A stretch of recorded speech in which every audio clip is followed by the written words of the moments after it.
এবারে মন্দির নগরী উদয়পুরে ইফটিজিংয়ের শিকার একাদশ শ্রেণীর এক ছাত্রী। ঘটনা উদয়পুর রাজারবাগ পঞ্চায়েত চৌমুনি এলাকায়।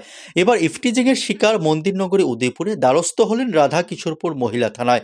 ঘটনা উদয়পুর রাজারবাগ বাসস্ট্যান্ড সংলগ্ন পঞ্চায়েত চৌমুনি এলাকায় একজন একাদশ শ্রেণীর ছাত্রী স্কুল পড়ুয়া গৃহশিক্ষকের বাড়িতে যাওয়ার সময় বেশ কিছু যুবক মিলে একটি প্রাইভেট গাড়ি থেকে অশ্লীল বাজে মন্তব্য করে স্কুল ছাত্রীকে, যার গাড়ির নম্বর TR03D2289।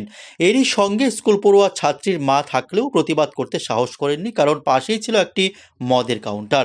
এই এলাকারই প্রায় এ ধরনের ঘটনার শিকার হচ্ছে স্কুল ও কলেজের ছাত্রী থেকে শুরু করে মহিলারা। Bureau report, প্রতিবার্তা।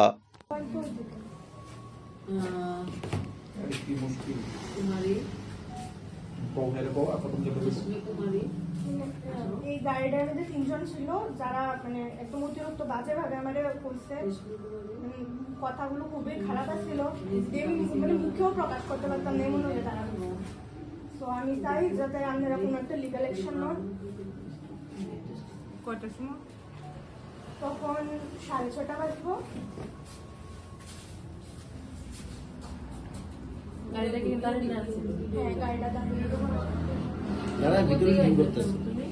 তুমি মানে কই থেকে আইতাছিল? না, আমি বাড়ি থেকে টিউশনে যাইতাছিলাম। কোন জায়গায় হয়েছে ঘটনাটা? এটা তো সুকান্ত পল্লী ছন্দ